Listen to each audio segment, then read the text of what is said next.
రంజని నిన్న AP high court ఒక కీలక తీర్పు ఇచ్చింది.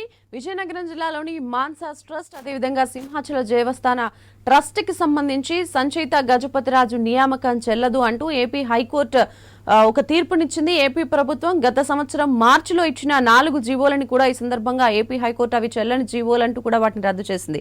అయితే అశోక్ గజపతిరాజు దాఖలు చేసిన పిటిషన్ల విచారణ సందర్భంగా కూడా ఈ వ్యాఖ్యలు చేస్తూ ఈ తీర్పును వెలువరించింది. ఇప్పుడు మళ్లీ తిరిగి మాన్సాస్ ట్రస్ట్ అదేవిధంగా సింహాచల దేవస్థానానికి ట్రస్ట్ చైర్మన్ గా కూడా అశోక్ గజపతిరాజే తిరిగి కొనసాగాలి అంటూ కూడా తన నియామకాన్ని కూడా ఏపీ హైకోర్టు అదే ఆయన నియామకాన్ని కూడా ఏపీ హైకోర్టు చెప్పింది. ఈ నేపథ్యంలోనే ఇప్పుడు ఇది రాజకీయంగా కూడా నిన్న దీని మీద కొన్ని తీవ్ర వాదోపవాదాలు మాటల యుద్ధాలు కూడా జరిగినాయి. ఈ వ్యవహారానికి సంబంధించి ఏపీ టీడీపీ అధినేత చంద్రబాబు కూడా స్పందించారు. ఈ వ్యవహారంలో కావాలనే ఏపీ ప్రభుత్వమే ఈ రకంగా సంచయిత గజపతిరాజుని న్యాయస్థానాలకు వ్యతిరేకంగా నియమించింది. ఈరోజు హైకోర్టు తీర్పుని మేము పూర్తి స్థాయిలో స్వాగతిస్తున్నాం. ఇంకా దీని మీద న్యాయపరమైన వివాదాలు చేయకుండా ఉంటే మంచిది అంటూ కూడా ఆయన కొన్ని వ్యాఖ్యలు చేశారు. అయితే ఇప్పుడు ఏం జరిగింది, హైకోర్టు తీర్పులో ఏముంది, దాని పూర్తి పాఠం చదివిన తర్వాత మేము మళ్ళీ తిరిగి పైకోర్టుకు వెళ్లాలా లేదా అనేది మేము నిర్ణయిస్తాం. పూర్తిగా న్యాయాలకి లోబడే ఆమె యొక్క నియామకాన్ని మేము చేశాం, సంబంధిత జీవోలు ఇచ్చామంటూ కూడా ఏపీ దేవాదాయ శాఖ మంత్రి వెల్లంపల్లి కూడా మాట్లాడిన పరిస్థితి. అయితే ఇది అసలు ఏం జరగబోతోంది, నిజంగా ఇది విజయనగరం రాజవంశీకులకు సంబంధించిన మాన్సాస్ ట్రస్ట్ వివాదంలో ఎందుకు దీనిలో రాజకీయాలు ముడిపడి ఉన్నాయి, ఈ వివాదం ఇప్పుడు మళ్ళీ ఎక్కడ దాకా దారితీస్తుంది అనే అంశాన్ని కూడా ఈ రోజు మనం మాట్లాడే ప్రయత్నం చేద్దాం. మనతో లైవ్ లో జాయిన్ అవుతున్నారు రాజకీయ విశ్లేషకులు దుర్గ శ్రీరామ్ గారు, టీడీపీ కార్యనిర్వాహక కార్యదర్శి బ్రహ్మణ్య చౌదరి గారు, వైసీపీ నేత వెంకటరెడ్డి గారు. వెరీ గుడ్ మార్నింగ్ అండి. ఎస్ వెంకటరెడ్డి గారు, ఫస్ట్ నేను మీతోటే స్టార్ట్ చేస్తాను. అంటే ఏదైతే సంచయిత గజపతిరాజు నేను ఆ కుటుంబానికి నేను వారసురాలిని, నేను కూడా ఒక వారసురాలిని, మా నాన్న మరణం తర్వాత ఆ హక్కు ట్రస్ట్గా ఉండే హక్కు నాకే ఉంది అంటూ ఆమె కొన్ని వ్యాఖ్యలు చేయడం, సడన్ గా ఆమె తెర మీదకి రావడం, ఆమె చేసిన వ్యాఖ్యలకి ఆమె చేసిన రిప్రజెంటేషన్లకి ప్రభుత్వం సమర్థిస్తూ ఉత్తర్వులు ఇచ్చింది, జీవోలు ఇచ్చింది. కొంతమంది కుటుంబ సభ్యుల్ని కూడా ట్రస్ట్ బోర్డులో మెంబర్లుగా చేస్తూ కూడా జీవోలు ఇచ్చింది. ఇప్పుడు ఆ 4 జీవోలు అన్నింటినీ కూడా ఒకటేసారి ఏపీ హైకోర్టు రద్దు చేసింది. అసలు ఆమె నియామకం చెల్లదు, ఇవన్నీ కూడా ఏమి చెల్లవు అంటూ కూడా చెప్పింది. సో ఈ టోటల్ వ్యవహారాన్ని ఇప్పుడు మీరు ఎలా చూస్తున్నారు? సో వాట్ నెక్స్ట్ అంటే ఏం చెప్తారు? అజయ్ గారు, ముందుగా మీకు ఐ న్యూస్ ప్రేక్షకులు గట్టాన ప్యానెల్లో ఉన్నటువంటి ప్రతినిధులందరికీ నమస్కారాలు. Very good morning. ఒకటి, ఇది రాజకీయ వివాదం దీని మీద 2016వ సంవత్సరం నుంచి బిగిన్ అయిందని చెప్పాలి. ఎందుకంటే 2016వ సంవత్సరంలో ఏదైతే ఆ ట్రస్ట్ చైర్మన్ గా ఉన్నటువంటి ఆనంద్ గజపతిరాజు గారు చనిపోయిన తర్వాత ఏదైతే అశోక్ గజపతిరాజు గారిని అక్కడ నియమించేటటువంటి సందర్భం నుంచి దీనికి సంబంధించినటువంటి వివాదం కొనసాగుతూ ఉంది. వాళ్ళ కుటుంబ సభ్యుల మీద కూడా అప్పటి నుంచే కొనసాగుతుంది, ఒకరికి మధ్య. అయితే ఏంటంటే ఇప్పుడు ఆంధ్రప్రదేశ్ రాష్ట్ర ప్రభుత్వం ఏదైతే మన జీవో సంచయిత గజపతిరాజు గారిని నియమించడం అది రొటేషన్ పద్ధతిలో జరిగింది తప్ప దాంట్లో వేరేటువంటిది లేదు. ఎందుకంటే మీకు తెలిసిందే, ఒకసారి చైర్మన్ గా దేవస్థానాలకు ఒకళ్ళు వస్తారు, దాని తర్వాత ఒక 2 సంవత్సరాల తర్వాత మళ్ళీ ఇంకోళ్ళు మారుతా ఉంటారు. అంటే రొటేషన్ పద్ధతి మీద జరిగేటటువంటి వ్యవహారం తప్ప దాంట్లో కోర్టులు. ఇప్పుడు హైకోర్టు ఇచ్చినటువంటి తీర్పు దాంట్లో ఏమన్నా ఇప్పుడు కోర్టులకు ఎవరైనా వెళ్ళొచ్చు. కోర్టులు తీర్పులు ఇచ్చిన దాని మీద అభ్యంతరకరాలు ఉంటే మళ్ళీ దానికి పై కోర్టుకు కూడా వెళ్ళొచ్చు. కాబట్టి సుప్రీంకోర్టుకి వెళ్ళేటటువంటి ఆలోచనలో రాష్ట్ర ప్రభుత్వం ఉందని చెప్పి నన్ను మంత్రి వెల్లంపల్లి గారు చెప్పడం కూడా మనం చూసాం. కాకపోతే ఈ వివాదాలకు సంబంధించి 2016వ సంవత్సరంలో ఏదైతే అశోక్ గజపతిరాజు గారిని నియమించిన తర్వాత దాంట్లో కుటుంబరావు గారిని కూడా ఆ ట్రస్ట్ లో మెంబర్ గా జాయిన్ చేయడం జరిగిన తర్వాత అనేక వివాదాలు పొలిటికల్ గా కూడా ఈ ట్రస్ట్ లో ఆస్తుల్ని ఆ గడిచిన ప్రభుత్వంలో ఉన్నటువంటి పెద్దలు చేజిక్కించుకోవడానికి ప్రయత్నించారని అనేక రకాలైనటువంటి ఆరోపణలు కూడా ఉన్నాయి. కూడా మనం ఒకసారి గమనించాల్సినటువంటి అంశం. ఎందుకంటే ఆ కుటుంబ సభ్యులు ఆరోపించవచ్చు, ఇంకా బయట నుంచి కూడా. ఎందుకంటే కుటుంబరావు గారికి దానికి సంబంధం లేనటువంటి అంశం. ఎక్కడో కుటుంబరావు గారు తెలుగుదేశం పార్టీలో ఉన్నటువంటి కుటుంబరావు గారిని దాంట్లో నియమించినటువంటి సందర్భం. దీంట్లో దాదాపుగా 50,000 కోట్ల నుంచి 1,00,000 కోట్ల రూపాయల వరకు ఆస్తులు ఉన్నాయని చేస్తే ఆ ఆస్తులు అనేక రకాల భూములు అన్యాక్రాంతం అయిపోయని చెప్పి ఇప్పటికీ కూడా అనేక రకాల వివాదాలు దాని మీద నడుస్తున్నటువంటిది మీరు కూడా గమనించాలి. అంటే ఎకరం 37 రూపాయలకు లీజ్ అంటే అసలు ఎక్కడైనా ఈ భారతదేశంలో కానీ ప్రపంచంలో కానీ ఎకరం 37 రూపాయలకు లీజ్ ఉంటుందా? ఎకరం 37 రూపాయలకు లీజులకి ఇచ్చేసి దాని ద్వారా వచ్చే ఆదాయాన్ని అక్కడ కొంతమంది వ్యక్తులు లబ్ధి పొందుతూ ఉన్నారు. ట్రస్ట్ కి రానియకుండా సంపదని ప్రైవేటు వ్యక్తుల చేతుల్లోకి దోసిపెట్టేటటువంటి కార్యక్రమం జరుగుతా ఉందనేది స్పష్టంగా కూడా తెలుస్తూ ఉంది. సో దీని మీద ఒకటి, సంచయిత గజపతిరాజు గారిని నియమించడాన్ని న్యాయస్థానాల్లో అది చెల్లదు అని చెప్పినప్పుడు వీళ్ళు హైకోర్టుకి ఖచ్చితంగా వెళ్తారు. కాబట్టి దాని గురించి మనం కోర్టులు ఇచ్చినటువంటి తీర్పును అయితే మనం ఒకరి భాషను చెప్పడం కరెక్ట్ కాదు. సో ఈ కోర్టు ఇచ్చినటువంటి తీర్పు పైకోర్టులో ఈ తీర్పు పైకోర్టులో అదే రావాలని లేదు, లేదంటే ఇదే కూడా కంటిన్యూ అయ్యేటటువంటి అవకాశం కూడా ఉండదు. దాన్ని మనం వచ్చేటటువంటి తీర్పులను అప్పుడే చెప్పలేం కాబట్టి సో వెయిట్ అండ్ సీ. ఎందుకంటే సుప్రీంకోర్టుకి వెళ్ళేటటువంటి ఆలోచనలో ఉన్నారు కాబట్టి దాన్ని కొన్ని రోజులు వెయిట్ చూస్తే దాని మీద పూర్తి ఇన్ఫర్మేషన్ వచ్చేటటువంటి అవకాశం. ఎస్ బ్రహ్మన్ చౌదరి గారు, మీరేం చెప్తారు? అంటే ఆనంద్ గజపతి రాజు గారు చనిపోయిన తర్వాత అప్పుడు కుటుంబ సభ్యుల అభిప్రాయాలు పరిగణలోకి తీసుకోకుండా అశోక్ గజపతి రాజు నియామకం జరిగిందా? ఎందుకంటే మీకు సంబంధించి ఆయన మీ పార్టీలో ఒక కీలక నేతగా ఉన్నారు, ఎన్నో రాజకీయ పరంగా కూడా చాలా కీలక బాధ్యతల్ని కూడా ఆయన కేంద్ర మంత్రిగా కూడా పనిచేసిన సందర్భం. సో అలా ఏమన్నా లాబింగ్ జరిగి టీడీపీ ఆయన్ని నియామకం పెట్టిందా? ట్రస్ట్ బోర్డులో కొంతమంది బయట వ్యక్తులను కూడా నియమించారు. ఆ కారణంగానే ఇది కేవలం కుటుంబపరమైన వ్యక్తులే వారసత్వంగా ఇందులో కొనసాగాలి, అందుకే నేనే దీనికి హక్కుదారును అంటూ కూడా సంచయిత న్యాయ పోరాటం చేశారు. అసలు అప్పుడు నియామకం తప్పుగా జరిగిందా, లేదా ఇప్పుడు రాజకీయ కారణాల రీత్యా సంచయిత నియామకం జరిగింది అనుకుంటున్నారు? ఈ వ్యవహారంపై చంద్రబాబు స్పందించిన దాన్ని కూడా మీరు ఎట్లా చూస్తారు? మేడం, ఈ ట్రస్ట్ పుట్టే టైంకి తెలుగుదేశం పార్టీ పుట్టలేదు మేడం. అసలు రాజకీయాలకు ఇప్పుడు సంబంధం లేదు మేడం. ఇలా 37 రూపాయలు లేదా లీజ్ అగ్రిమెంట్ తక్కువ ఎందుకు ఉంటుందని చెప్పేసి సోదరులు వెంకరెడ్డి గారు చెప్పారు. ఈ 37 రూపీస్ లీజ్ అగ్రిమెంట్ అనేది తెలుగుదేశం పార్టీలోనే కాదు, తెలుగుదేశం పార్టీ కంటే ముందు రాజశేఖర్ గవర్నమెంట్ లో ఉన్నప్పుడు కూడా 25-26 రూపాయలకి రైతులకు, అక్కడ ఉన్నటువంటి పేద రైతులకి వ్యవసాయం చేసుకోవడానికి ఇచ్చారు మేడం. భవిష్యత్తులో కూడా ఆ ట్రస్ట్ కొన్ని రూల్స్ అండ్ రెగ్యులేషన్స్ పెట్టుకుంది, దాని ప్రకారమే ఇస్తూ వెళ్తుంది మేడం. అయితే సబ్జెక్ట్ లోకి వచ్చేటప్పుడు మేడం, ఈ ప్రభుత్వం అధికారంలోకి వచ్చిన తర్వాత ఏ నిర్ణయం తీసుకున్నా కూడా వివాదాస్పందమే, ఏ నిర్ణయం తీసుకున్నా కూడా సంచలనమే. ఎందుకంటే వీళ్ళు తీసుకొచ్చేటువంటి జీవోలన్నీ కూడా అర్ధరాత్రి వస్తాయి, అవన్నీ కూడా చీకటి జీవోలుగా అన్ని రాజకీయ పార్టీలు, విశ్లేషకులు, మేధావులందరూ కూడా చూస్తూ ఉన్నారు. నిన్న ఏదైతే హైకోర్టు మరి జడ్జిమెంట్ ఇచ్చిందో మాన్సా ట్రస్ట్ చైర్మన్ గా, అదే విధంగా సింహాచలం ట్రస్ట్ బోర్డు చైర్మన్ గా మన అశోక్ గజపతి రాజు గారు కొనసాగాలి అని చెప్పేసి నేను హైకోర్టు తీర్పు ఏదైతే ప్రభుత్వానికి చెంపపెట్టు లాంటిది మేడం. ఇందాక చాలా వ్యాలిడ్ క్వశ్చన్ అడిగారు మేడం మీరు. అసలు ఏంటి ఇదేనంటే, అక్కడ కోసపాటి వంశీయులు విజయనగరంలో వాళ్ళకి కొన్ని లక్షలాది ఎకరాలు ఉన్నాయి మేడం. వాళ్ళకి స్వతంత్రానికంటే ముందు నుంచే ఉన్నాయి మేడం ఆ ఆస్తులు. అయితే మేడం వాళ్ళు వచ్చేసరికి 1879లో మేడం ఆ జిల్లాలో ఉన్నటువంటి దేవాలయాలు ఏవైతే ఉన్నాయో వాటికి దీప నైవేద్యం కోసం 13,000 ఎకరాలు అప్పుడు ఆ రోజు ఉన్నటువంటి ఎండోన్మెంట్ డిపార్ట్మెంట్ కి వాళ్ళు ఇవ్వడం జరిగింది. 1879లో భూములు ఇచ్చిన తర్వాత మేడం 1958లో మేడం మాన్సా ట్రస్ట్ అని చెప్పేసి ఒక ట్రస్ట్ ని స్థాపించడం జరిగింది మేడం. ఆ రోజునే ఆ ట్రస్ట్ కి చట్టపరమైనటువంటి విధంగా కొన్ని బైలాస్ ఏర్పాటు చేయడం జరిగింది మేడం. ఆ బైలాస్ లో ప్రధానమైనటువంటి బైలా ఏంటంటే మేడం, ఎవరైనా సరే ట్రస్ట్ చైర్మన్ గా ఎన్నిక కావాలనుకుంటే కోసపాటి వంశీయుల్లో పెద్ద కొడుకు మాత్రమే ఆ ట్రస్ట్ కు చైర్మన్ గా ఉంటారు, మిగతా వాళ్ళు సభ్యులుగా ఉంటారని చెప్పేసి బైలాస్ లో ఉన్నది మేడం. 1958లో పుట్టినటువంటి మాన్సా ట్రస్ట్ బైలాస్ లో అది ఉంది మేడం. కావాలంటే ఆ కాపీని కూడా నేను పంపిస్తాను మేడం. దాని ప్రకారం పివిజి రాజు గారు చనిపోయిన తర్వాత ఆనంద గజపతి రాజు గారు ఆ ట్రస్ట్ కి చైర్మన్ అవడం జరిగింది మేడం. ఆనంద గజపతి రాజు గారు 2016లో చనిపోయిన తర్వాత అశోక్ గజపతి రాజు గారు ఆ ట్రస్ట్ కి సభ్యుడిగా ఉన్నటువంటి అశోక్ గజపతి రాజు గారు ట్రస్ట్ చైర్మన్ గా నియమించడం జరిగింది మేడం. ఒక్క నిమిషం మేడం. ఆనంద గజపతి రాజు గారు మొదటి భార్య మేడం ఉమా గజపతి గారు మేడం. ఉమా గజపతి గారికి ఆనంద గజపతి రాజు గారికి విడాకులు జరిగినాయి మేడం. విడాకులు జరిగిన తర్వాత ఉమా గజపతి గారు ఢిల్లీకి వెళ్ళారు. ఈ విషయం మనందరికీ కూడా తెలిసిన విషయం మేడం. ఆ తర్వాత వెంటనే ఆనంద గజపతి రాజు గారు కూడా రెండో పెళ్లి చేసుకున్నారు మేడం. మన సుధా గజపతి రాజు గారిని చేసుకున్నారు. వారికి ఉరుకుల గజపతి రాజు అని చెప్పేసి ఒక పాప పుట్టింది మేడం.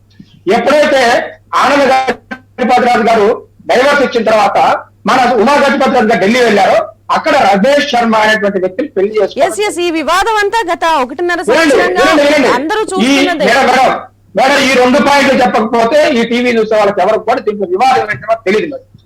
ఎప్పుడైతే రమేష్ శర్మ గారిని ఉమా గజపతి గారు పెళ్లి చేసుకున్నారో ఆనంద గజపతి రాజు గారి నుంచి విడాకులు తీసుకొని తన స్కూల్ సర్టిఫికెట్ లో కూడా రమేష్ శర్మ గారు నా తండ్రి అని చెప్పేసి నమోదు చేసుకున్న విషయాన్ని సంచయిత ఏదైతే ఒక ఆర్టికల్ రాశారో ఆ ఆర్టికల్ కూడా ప్రస్తావించడం జరిగింది మేడం. తర్వాత 2016లో ఆనంద గజపతి రాజు గారు చనిపోయిన రోజున సంచయితగా రాలేదు, ఉమా గజపతి రాజు గారు కూడా కనీసం చూడటానికి రాలేదు మేడం. ఆ రోజు చూడటానికి రానటువంటి భార్య, ఆ రోజు చూడటానికి రానటువంటి రెండో భార్య మన కూతురు వైఎస్ఆర్సీపీ పార్టీ అధికారంలోకి వచ్చిన తర్వాత ఈ ట్రస్ట్ మాది, ఈ భూములు మాది, ఈ దేవాలయం మాది, మాకు దీని మీద హక్కులు ఉన్నాయి. చనిపోయినప్పుడు రానటువంటి కుటుంబ సభ్యులకి చనిపోయిన తర్వాత వాళ్ళ ఆస్తుల మీద. ఇంకోటి మేడం, వీళ్ళు ఢిల్లీ వెళ్ళేటప్పుడు ఎప్పుడైతే డైవర్స్ జరిగిందో అప్పుడు ఈ ట్రస్ట్ కు సంబంధించినటువంటి భూముల వ్యవహారాలు కాకుండా ఆనందం గజపతిరాజు గారి ఆస్తుల విషయంలో సెటిల్మెంట్లు కూడా జరిగినాయి మేడం. రిజిస్టర్డ్ గా సెటిల్మెంట్ జరిగినాయి మేడం. వీళ్ళకి ఆ ట్రస్ట్ గాని ఆయన కుటుంబానికి గాని సంబంధం లేదు మేడం. తర్వాత మేడం, ఈ రోజు కోర్టు డిక్లరేషన్ కైనా సరే లేకపోతే రెవెన్యూ డిపార్ట్మెంట్ డిక్లరేషన్ కైనా సరే మేడం, ఇద్దరు కొడుకులు ఉన్నారనుకోండి, వెంకరెడ్డి గారు కూడా ఈ విషయం స్పష్టంగా తెలుసు.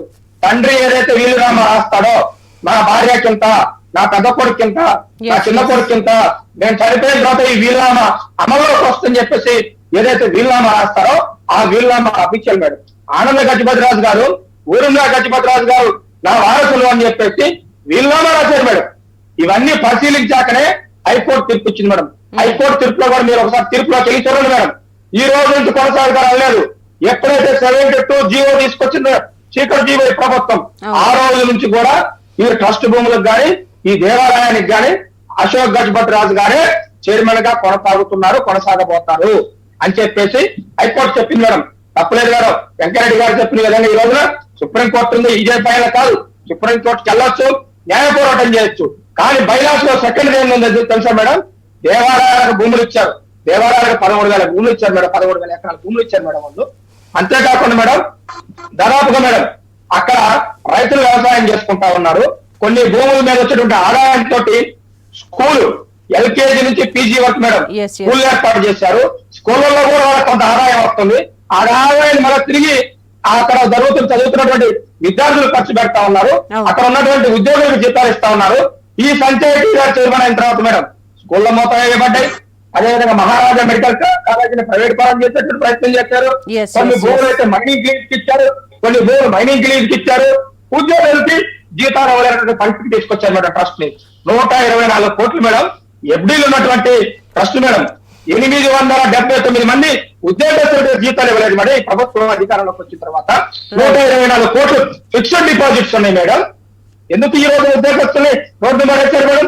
విద్యార్థులు ఎందుకు అయోమయానికి గురి చేశారు మేడం? మీకు ఎటువంటి వేరే ఉద్దేశాలు లేకపోతే కేవలం ఏదైతే 5 లక్షల కోట్ల ఆస్తికి సంబంధించినటువంటి మానస ట్రస్ట్ భూములు ఉన్నాయో వాటిని ప్రభుత్వం అడ్డం పెట్టుకొని, అధికారాన్ని అడ్డం పెట్టుకొని వైఎస్ఆర్సీపీ పార్టీ నాయకులు వాళ్ళ పార్టీ నాయకులకి ఒక కులానికి వాళ్ళు లీజులు తెచ్చుకొని మైనింగ్ చేసి దాంట్లో ఉన్నటువంటి మినరల్స్ ని అమ్ముకొని ఆస్తులు పెంచుకున్నటువంటి ప్రయత్నంలో భాగంగా సంబంధం లేనటువంటి సంచయకాన్ని ఢిల్లీ నుంచి మళ్ళా విజయనగరానికి తీసుకొచ్చి విశాఖపట్నంలో పెట్టి వీలునామాలో వారసులుగా ప్రకటిస్తే బ్రహ్మోత్సవాలు జరిగితే పైడితల్లి అమ్మవారికి ప్రతి సంవత్సరం కూడా వారసత్వంగా సుధా గజపతిరాజు గారు, ఊర్మిళ గజపతిరాజు గారు అక్కడ కోట మీద నుంచి చూడటం ఆనవాయితీ. చివరికి అక్కడ డిఎస్పీ గారిని కూడా మరి హెచ్చరించి భయపెట్టి గేట్లు మీద ఇచ్చి వాళ్ళ కుటుంబ సభ్యుల్ని అవమానించినటువంటి సంఘటన ఏదైతే ఉందో రాష్ట్ర ప్రజలందరూ చూశారు మేడం. ఇలా విజయనగరం జిల్లా మొత్తానికి తెలుసు మేడం. దాని మీద ఎవరు హక్కులు ఉన్నాయి, ఎవరు వారసురాలు కాదు, దానికి ఎవరికి సంబంధం ఉంది, ఎవరికి సంబంధం లేదని. కాబట్టి ఇక్కడైనా సరే ప్రభుత్వం కళ్ళు తెరిచి నిజాయితీగా ఎవరినైతే హైకోర్టు ఈరోజు నియమించిందో హైకోర్టు గౌరవించి, తీర్పును గౌరవించి, వాళ్ళ కుటుంబ సభ్యులను గౌరవించి సంచయానికి సంబంధం లేకుండా చేయాలని చెప్పేసి టీడీపీ తరపున డిమాండ్ చేస్తా ఉన్నాం. Yes, right.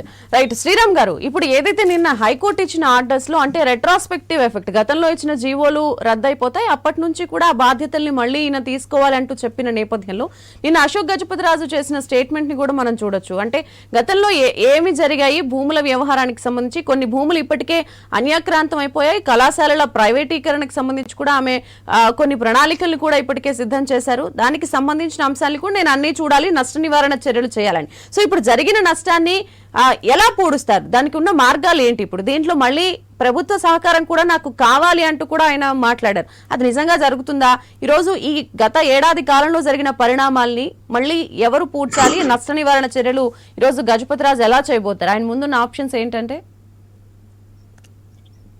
ఇప్పుడు అంటే గవర్నమెంట్ సహకారం ఖచ్చితంగా కావాల్సిందే కదా. ఎందుకంటే దేవాలయాలు ప్రస్తుతానికి ఇంకా గవర్నమెంట్ గవర్నమెంట్ ఆధీనంలోనే ఉన్నాయి. ఉమ్, ఎక్కడా కూడా ఈ చర్చిలు ప్రభుత్వాల ఆధీనంలో ఉండవు, లేకపోతే మసీదులు ప్రభుత్వాల ఆధీనంలో ఉండవు.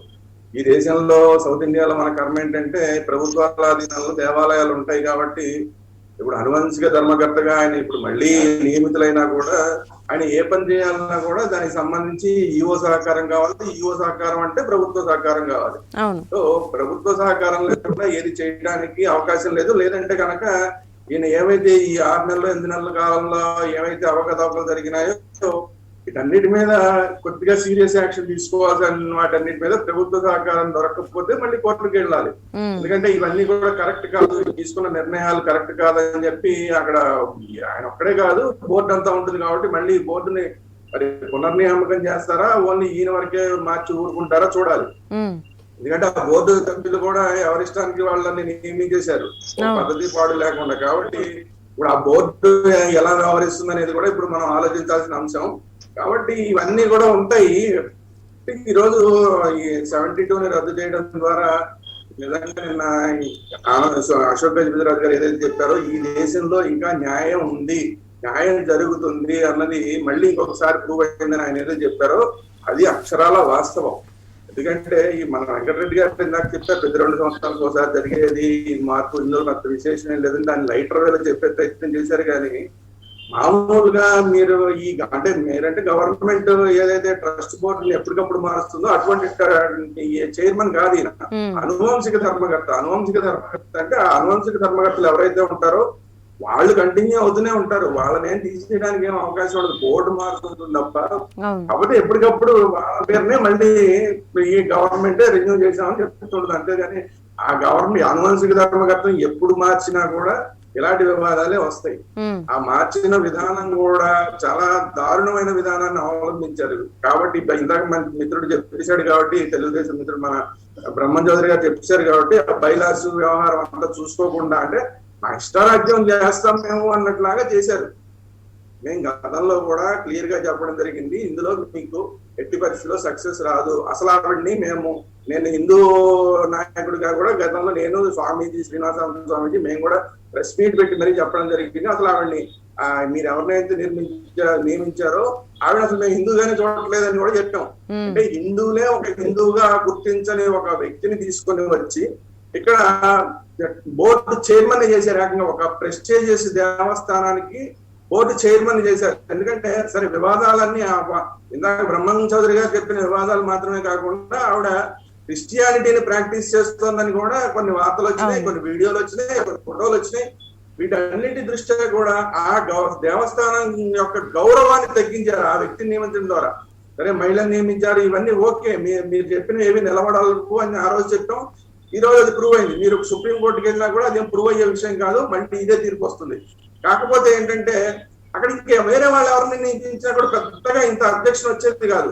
కనీసం హిందూ ఆచారాలు వ్యవహారాలు తెలియకుండా వేరే క్రిస్టియానిటీని ప్రాక్టీస్ చేస్తోంది అన్న ఒక ఆరోపణలు ఉన్న వ్యక్తిని ఎవరినైతే నియమించారో ఇది హిందువులందరూ కూడా దీన్ని ఒక అవమానంగా కూడా భావించారు. కేవలం దీన్ని మామూలుగా ఏం చూస్తున్నారంటే కోర్టు తీర్పు అశోక్ గజపతిరాజు గారు ఫ్యామిలీ మాత్రంగానే చూస్తున్నారు. కానీ మొత్తం హిందువులందరూ కూడా దీని మీద రియాక్ట్ అయ్యారు.